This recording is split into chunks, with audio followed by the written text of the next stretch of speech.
The clock on the microwave blinked 3:47 a.m. when Olivia Mitchell realized she had reached the end. Her hands shook as she opened the last cabinet in her tiny kitchen, praying for a miracle that refused to come. The empty formula container sat on the counter like a judgment. Mocking her failed attempts at motherhood behind her, 8-month-old Grace wailed from her secondhand crib. Each cry felt like a knife through Olivia's heart. She had heard every type of cry her daughter could make. This was hunger, pure and desperate. Olivia slumped against the kitchen counter, fighting back tears. She pulled out her phone with trembling fingers. The banking app showed exactly what she already knew. $214. That money had to last until next Friday, and the rent was due in 3 days. She had tried everything. The food bank was closed until Tuesday. Her boss at the grocery store had already advanced her paycheck twice this year. Her best friend Victoria was struggling with her own bills after losing her job last month. Grace's cries grew louder, more frantic. Olivia rushed to her daughter's side, lifting the tiny body into her arms. Grace's face was red and wet with tears, her little fists clenched tight. "I know, baby girl," Olivia whispered, her own tears falling freely now. "Mama knows you're hungry." She carried Grace back to the kitchen, searching through drawers for anything that might help. In the back of one drawer, she found an old sample packet of formula from the hospital. It was barely enough for half a feeding, but it was something. With shaking hands, Olivia prepared the tiny amount of formula, adding extra water to stretch it further. She knew this was wrong. The nurses at the hospital had warned her never to dilute formula, but what choice did she have? Grace latched onto the bottle eagerly, then pulled away moments later, her face scrunched up in confusion and disappointment. The watered-down formula was too thin, too wrong. She pushed the bottle away and cried harder. Olivia sank onto the kitchen floor, her back against the old refrigerator. She held Grace close, rocking her gently, while both of them cried. This was not how things were supposed to be. 2 years ago, Olivia had been finishing her nursing degree, full of hope and plans for the future. Then she met Grace's father, Daniel. He was charming, attentive, and full of promises. They talked about building a life together, about the family they would create. Everything changed when Olivia told him she was pregnant. Daniel's sweet words turned cold overnight. He accused her of trapping him, of ruining his life. Within a week, he had moved to another state, blocking her number and disappearing completely. Olivia had to drop out of nursing school. When the pregnancy complications started, the medical bills piled up. Her mother helped as much as she could, but she lived on a fixed income in another state. Olivia's father had passed away when she was 16, leaving no life insurance, no safety net. After Grace was born, Olivia took the cashier job at the grocery store. It was all she could manage as a single mother with no degree. The pay was minimum wage, barely enough to cover rent and utilities. She applied for assistance programs, but the paperwork took months to process. Now, sitting on her kitchen floor at almost 4 a.m., holding her hungry baby, Olivia felt the full weight of her failure. She had tried so hard to do everything right. She worked every shift they gave her. She budgeted carefully, buying store-brand everything, skipping meals to save money for Grace's needs. But it was never enough. Grace's cries had weakened to exhausted whimpers. Her daughter was giving up, too tired from crying to continue. That scared Olivia more than the loud wails. She picked up her phone again, scrolling through her contacts. Her finger hovered over her cousin James's number. He lived 2 hours away and had helped her before, but his wife had just given birth to twins. They had their own struggles now. Olivia remembered her older brother Michael. They had been close once, before a terrible argument 3 years ago drove them apart. Pride had kept them from reconciling, but this was about Grace, not about her pride. She opened a new text message, her thumb shaking as she typed Michael's number, except in her exhausted emotional state. She entered 1 digit wrong. The message poured out of her raw and desperate. "Michael, I am so sorry to reach out like this. I have no formula left for Grace, and she is crying from hunger. I do not get paid until Friday, and I have no money left. Please, if you have any baby formula or can lend me money to buy some, I am begging you. I hate asking, but I have nowhere else to turn. Grace needs to eat. Please help us. Olivia hit send before she could overthink it. The message disappeared into the darkness. She leaned her head back against the refrigerator, closing her eyes. Grace had finally fallen into a fitful sleep against her chest, exhausted from crying. The apartment was silent except for the hum of the old refrigerator and Grace's soft breathing. Outside, the city slept peacefully. Unaware of the small tragedy unfolding in apartment, to be on Riverside Street, Olivia felt more alone than she ever had in her life. Even when Daniel left, even when her mother moved away, she had never felt this desperately isolated. She was failing at the one job that truly mattered, being a mother. Her phone buzzed in her hand. Olivia's eyes flew open. She looked at the screen, expecting a reply from Michael. Instead, an unknown number glowed in the darkness. "Hello, I think you may have sent this to the wrong number, but I saw your message. I want to help you and your baby. Do you have any formula at all for tonight?" Olivia stared at the message on her phone screen, her heart pounding. Wrong number? She had sent her most desperate, vulnerable moment to a complete stranger. Heat rushed to her cheeks as shame and embarrassment flooded through her. Her fingers trembled as she quickly typed a response. "I am so sorry. I meant to text my brother. This is so embarrassing. Please just ignore that message. I did not mean to bother you." She pressed send, then immediately wished she could take it back. Now this stranger knew she was desperate and that she had made a mistake. Olivia felt like crawling into a hole and disappearing. Grace stirred against her chest, making small distressed sounds even in sleep. Olivia adjusted her hold, trying to keep her daughter comfortable. The phone buzzed again almost immediately. "Please do not be embarrassed. I am actually nearby and I would be happy to help you get what your baby needs. I cannot ignore that a child is hungry when I have the means to help. Will you let me bring you some formula?" Olivia read the message 3 times. Who was this person? What kind of stranger offers to help someone at 4 in the morning? Every warning her mother had ever given her about trusting strangers rang through her mind. But Grace's weak whimpers cut through her caution. Before she could respond, another message appeared.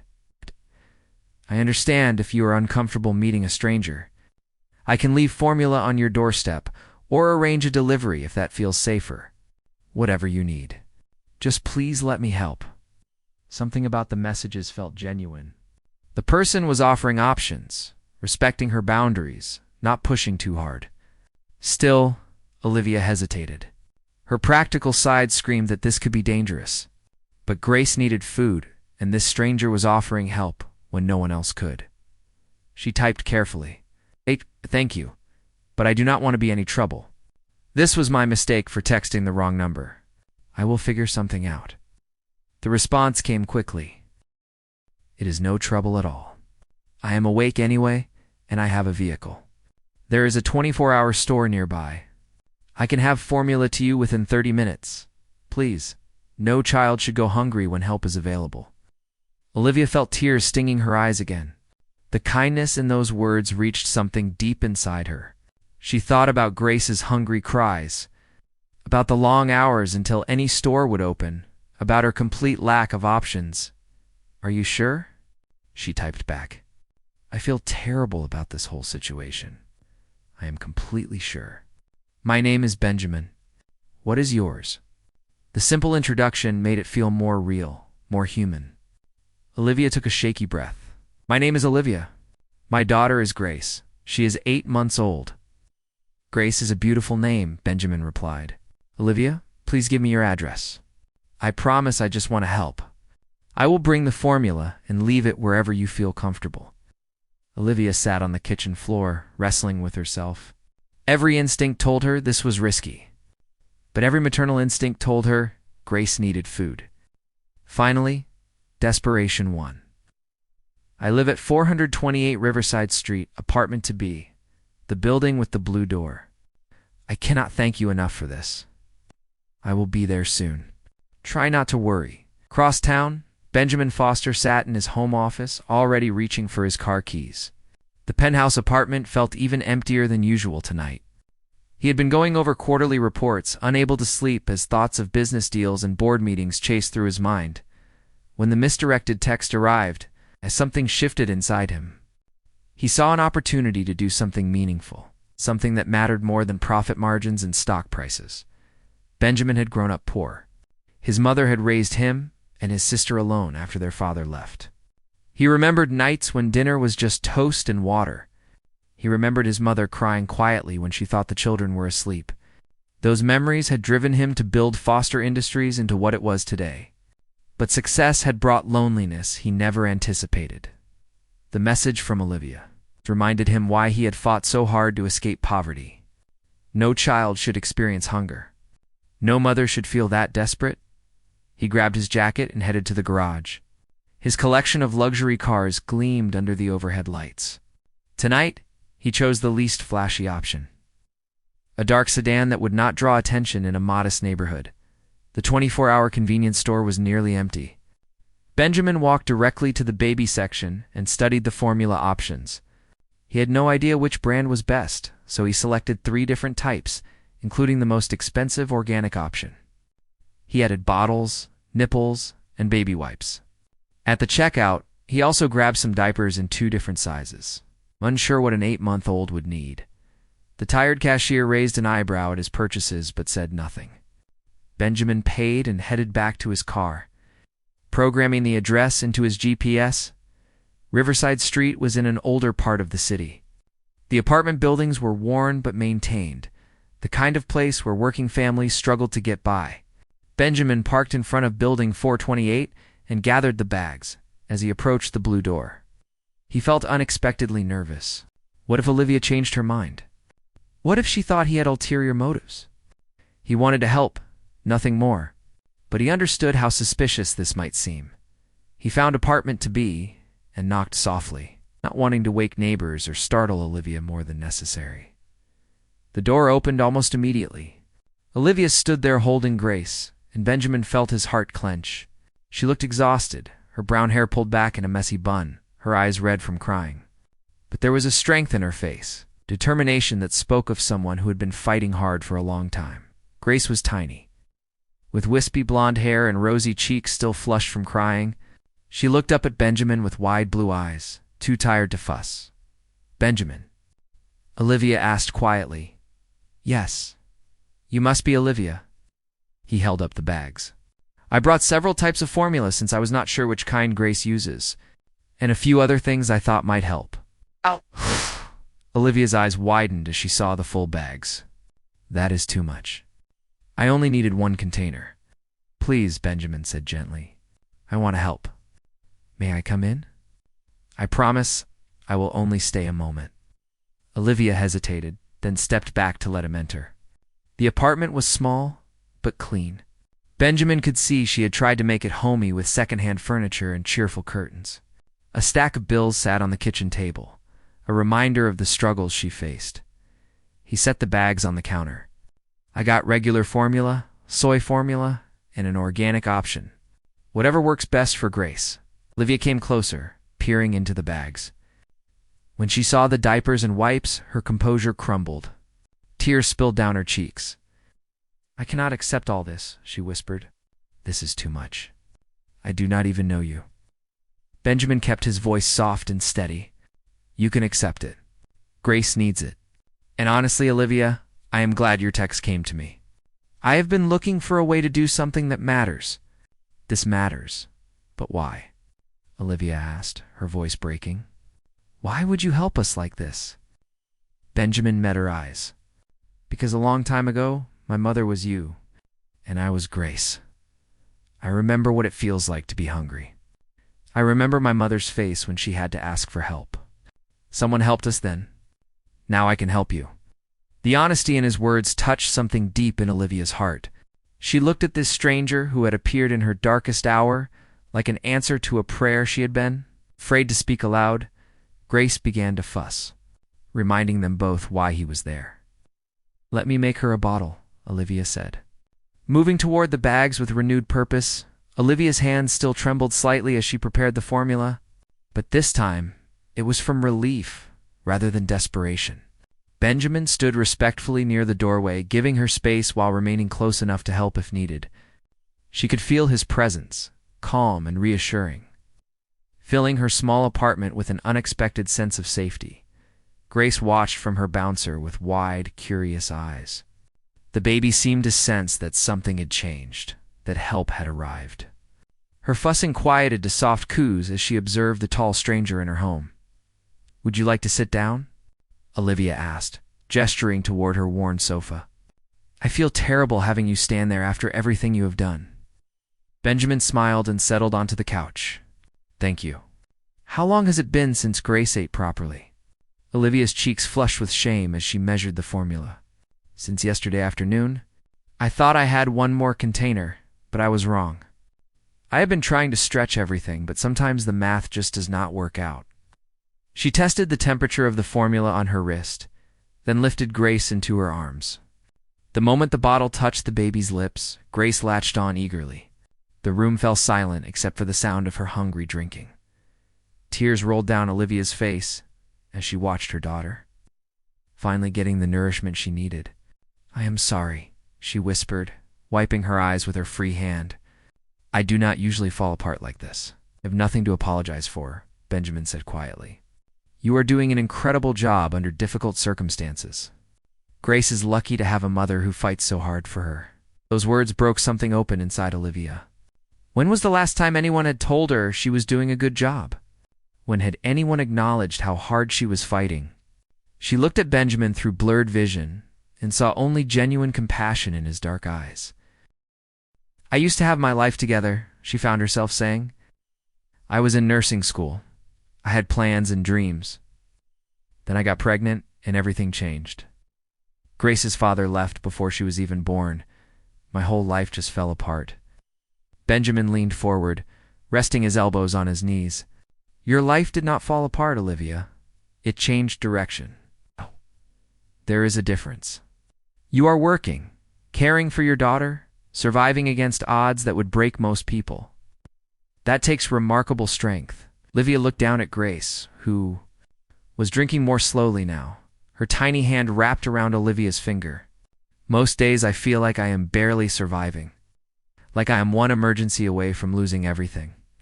"I understand that feeling," Benjamin said. "My mother raised my sister and me alone after my father abandoned us. We lived in a basement apartment with mold on the walls. Some nights we ate cereal for dinner because that was all we had. My mother worked 3 jobs and still could not make ends meet." Olivia looked up, surprised. Benjamin wore expensive clothes, drove a nice car, and carried himself with quiet confidence. She had assumed he came from privilege. "What happened?" she asked softly.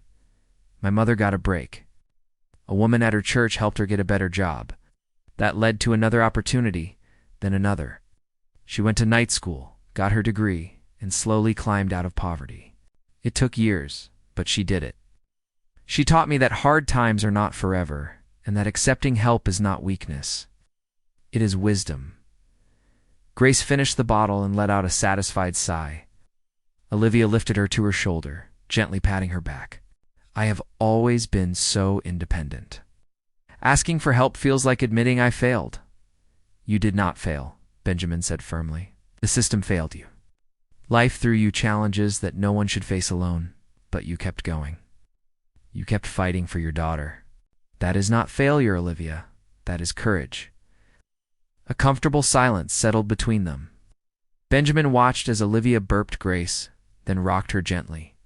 The baby's eyelids grew heavy, her tiny body finally relaxed in content. "May I ask you something?" Benjamin said after a moment. "Of course, you mentioned you were in nursing school. Is that something you still want to pursue?" Olivia's expression grew wistful. "I dream about it sometimes, but it is impossible now.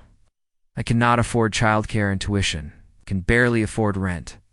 Benjamin was quiet for a moment, then said carefully, "What if it was not impossible? What if there was a way?" Olivia looked at him skeptically. "There is no way. I've looked at every option. I make too much for most assistance programs, but not enough to actually afford anything. I am stuck." "Nothing is permanent," Benjamin said. "Circumstances can change. Opportunities can appear when we least expect them." He paused, choosing his words carefully. I own a company, Olivia. Foster Industries. We have a program that provides scholarships and support for single parents pursuing healthcare degrees. I would like to help you apply. Olivia's mouth fell open. You want to help me go back to school? I want to help you build the future you deserve. You and Grace both deserve better than struggling every day. Let me help make that possible. I do not understand, Olivia said, shaking her head. Why would you do this? You do not even know me. Benjamin stood and walked to the window, looking out at the sleeping city. 10 years ago, I was working 3 jobs and going to business school at night. I was exhausted all the time, running on coffee and determination. One day I collapsed at work from exhaustion. I ended up in the hospital, and I thought that was the end of my dreams. He turned back to face her. But my professor visited me. He told me about a scholarship I did not know existed. He helped me apply. He became my mentor. That one act of kindness changed my entire life. It let me focus on school, build my business, become who I am today. I have never forgotten that. I have spent years looking for ways to pay that kindness forward. Olivia felt overwhelmed. This is too much. I cannot accept something so big from someone I just met. You can, Benjamin said gently, and you should. Not for yourself, but for Grace. Give her the chance to grow up with a mother who is not constantly stressed about money. Give yourself the chance to use your gifts to become the nurse you were meant to be. Grace had fallen asleep against Olivia's shoulder, her breathing soft and even. Olivia looked down at her daughter's peaceful face and felt something shift inside her. Maybe Benjamin was right. Accepting help was not weakness. It was exactly what Grace needed her to do. I do not know what to say, Olivia whispered. Say yes, Benjamin replied with a smile. Say yes to a better future. Say yes to hope. Olivia took a deep breath, feeling the weight of desperation begin to lift from her shoulders. Yes, she said quietly. Yes, I would like that. Benjamin's face lit up with genuine joy. Good. We can work out all the details later. For now, you should rest. You and Grace have had a long night. As he prepared to leave, Olivia stood with Grace still sleeping in her arms. Oh, Benjamin. I do not know how to thank you. You appeared exactly when I needed help most. That text going to the wrong number? It feels like it was meant to be. Benjamin paused at the door. Maybe it was. Maybe some mistakes are actually miracles in disguise. He pulled out his phone. May I have your number? The correct one this time. Olivia smiled. The first real smile she had managed in weeks. She gave him her number and watched as he saved it in his contacts. I will call you tomorrow, Benjamin promised. We will start figuring everything out. You are not alone anymore, Olivia. After he left, Olivia stood in her small apartment holding her sleeping daughter. The bags of formula and diapers sat on her counter, solid proof that the last hour had been real. A stranger had heard her desperate message and responded with overwhelming kindness. She carried Grace to the crib and laid her down gently. The baby sighed contentedly, her tiny fist curled near her cheek. Olivia stood there for a long moment, watching her daughter sleep peacefully, no longer crying from hunger. For the first time in months, Olivia felt something she had almost forgotten. Hope. Real, tangible hope for a better future. She did not know exactly how things would work out, but she knew she was no longer facing her struggles alone. As dawn began to break outside her window, painting the sky in shades of pink and gold, Olivia whispered a prayer of gratitude. She had sent a desperate message into the darkness, and somehow, against all odds, help had found her. The next morning, Benjamin called as promised. Over the following weeks, he helped Olivia navigate the scholarship application process. He connected her with resources she did not know existed. He introduced her to a program that provided affordable childcare for students, step by step, piece by piece. He helped her build a path back to her dreams. But more than that, he became her friend. They talked about their lives, their hopes, their fears. They discovered they both loved old movies and terrible puns. They found comfort in each other's company, in the easy understanding between two people who had both known hardship and learned to keep fighting. 6 months later, Olivia started her first day back at nursing school. Benjamin was there, holding Grace, while Olivia posed for a picture in front of the campus sign. The baby had grown, healthy and happy, no longer the hungry infant from that desperate night. As Olivia looked at Benjamin holding her daughter, both of them smiling at her, she realized something important. That wrong number text had not been a mistake at all. It had been the beginning of everything changing. It had brought her not just help, but hope. Not just assistance, but genuine connection. Sometimes miracles arrive at 4 a.m, dressed as strangers with kind hearts. Sometimes the worst moments lead to the best beginnings. And sometimes a desperate message sent into the darkness finds exactly the right person to answer. Olivia had learned that accepting help was not giving up. It was opening the door to possibility. It was trusting that better days could come. It was believing that she and Grace deserved more than just survival. They deserved a real life. And thanks to one stranger's kindness, they were finally building one. The end.